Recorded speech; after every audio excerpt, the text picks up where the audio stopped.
Muta. What am I going to say? I'm not going to say. Let me tell you what they say. Be ready for a shock. Now this is wild. If you've been watching wild animals and you thought they were wild, no, think again. This is the epitome of wilderness. This is Alice in Wonderland and more. They said, listen to this guy. In Manhaj al-Sadiqeen, the name of the book is Manhaj al-Sadiqeen, the methodology of the truthful. The liar has a nerve to have a book called the methodology of the truthful. And what is his name? As-Sadiq. And he's a liar, wallahi. He said, Mut'a is my religion. And the religion of my forefathers. Whoever does it applies our deen. And whoever rejects it, indeed rejects our deen. Nay, rather he adheres to a deen other than our deen. If you don't practice mut'a, you're not upon the same religion as they are. Indeed. He said, now listen, the child that is born from mut'a relation is better than a child born in wedlock. You know what mut'a is? Oh, maybe I didn't give you the definition. Mut'a is when someone commits zina with a woman as a prostitute in the name of a legal Islamic marriage. No more, no less.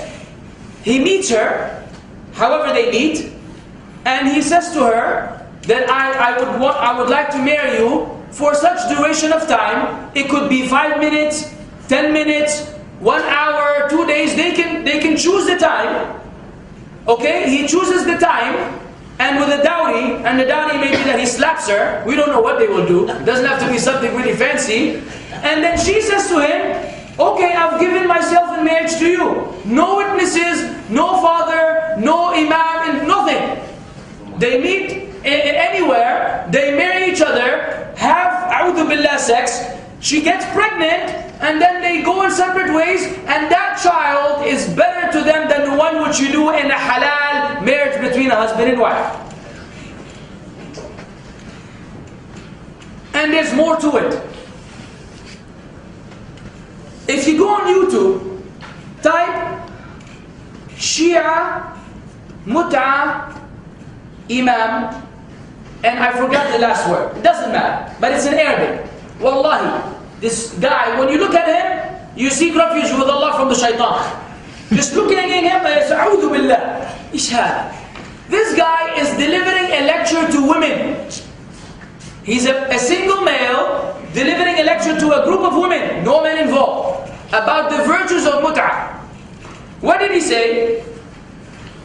He said, every person, whoever performs mut'ah, then does ghusl, Allah will create 70 angels from each drop of water. You commit zina, which they call mut'ah, and then you do ghusl. MashaAllah, adhering to the teachings of Islam. You do ghusl.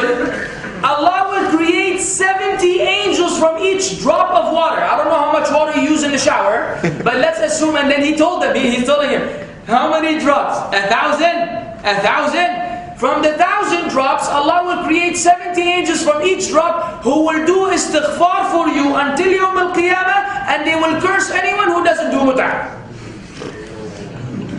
He's saying this to a bunch of women. And he's praising it. What is it? What is this? This is ya akhi zina. This is ajib. It's impossible to digest this in any way, shape or form. And I'm only quoting wallahi a small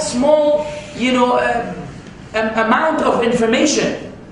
What I'm quoting is only something you can almost say insignificant, because what's out there is way beyond that, but time doesn't allow. Can you imagine, ya akhwan? This iftira. In other narrations, they say that doing so is better than doing hajj, and better than doing umrah, and this and that, and all kinds of things. The one they say the one who disbelieves in mut'ah is an apostate and a clear disbeliever. If you don't believe in mut'ah, you have left Islam.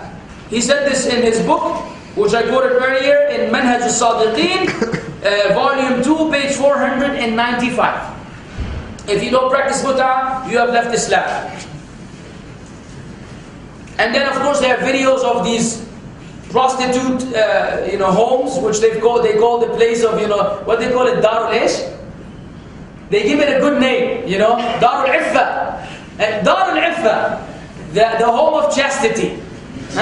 This is where the women go and meet these men for the couple of hours. They go to a different home. This is where you get the Iffa going on right over there. Most of the children don't know who their fathers are. And they teach them from the beginning. They say, you came from Muta. Don't ask about your father. You're a son of Muta. And you should be proud of yourself. You're better than anyone who came, in regular wedlock and marriage.